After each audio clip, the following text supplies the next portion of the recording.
ঠিক ২০২২ সালে বিশ্বকাপ জেতার পর লিওনেল মেসির কান্নার মতোই অনেক মেহনত, ভালোবাসা আর আত্মত্যাগের পর যখন কোনো স্বপ্ন পূরণ হয় তখন চোখে জল আসাটাই তো স্বাভাবিক। তাই তো বিরাট কোহলির চোখেও এবার জল। এতদিন বিরাটের কাছে আইপিএলের শিরোপা ছিল হৃদয়ে ক্ষত করে দেওয়া এক তীক্ষ্ণ সুঁইয়ের মতো। এই আইপিএল ছিল তার শেষ অপূর্ণতা পূরণের যাত্রা। তিনি জিতেছেন অনেক কিছু, আন্তর্জাতিক ক্রিকেটে অনেক সাফল্য, অনেক ট্রফি, কিন্তু এই আইপিএল ট্রফিটা ছিল না তার ঝুলিতে। বছরের পর বছর চেষ্টা করেও পারেননি।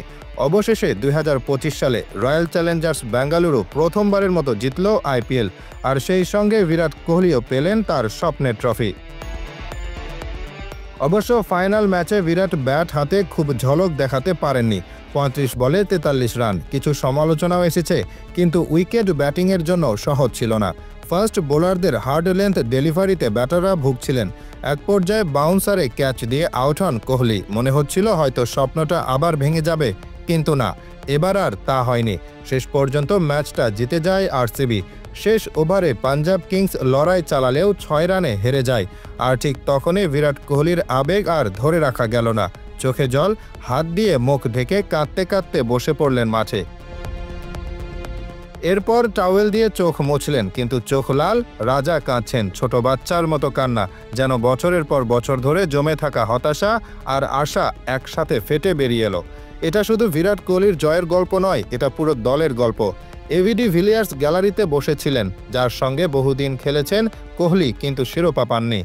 এবার সেই আক্ষেপও শেষ। ক্রোনাল পান্ডিয়াও আলোয় এলেন, যাকে অনেকেই ভুলে গিয়েছিলেন। তিনিও এই জয়ের গুরুত্বপূর্ণ অংশ। বিরাট বলেন তিনি ইম্প্যাক্ট প্লেয়ার হিসেবে খেলতে চান না, বরং মাঠে দাঁড়িয়ে পুরো ২০ ওভার ফিল্ডিং করে দলের জন্য অবদান রাখতে চান। সেটাই করেছেন তিনি বছরের পর বছর, আর এবার তার পরিশ্রমের পুরস্কার পেলেন। এই দিনটা ছিল বিরাট কোহলির। আন্তর্জাতিক ক্রিকেটে যা জেতার সব জিতেছেন, ওয়ানডে বিশ্বকাপ, টি-20 বিশ্বকাপ, চ্যাম্পিয়ন্স ট্রফি। বাকি ছিল শুধু এই একটা আইপিএল, সেটাও পেলেন।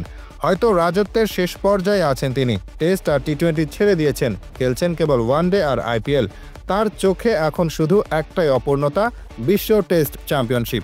সেটার দায়িত্ব দিয়ে গেলেন ভবিষ্যতের ক্রিকেটারদের কাছে, বললেন সাদা জার্সিকে সম্মান করো।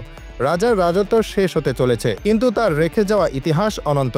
আজ যখন বিরাট কোহলি কাঁদলেন, তখন হাসল পুরো দেশ, কারণ এ ছিল এক রাজপুত্রের পরিণত রাজায় রূপান্তরের মুহূর্ত।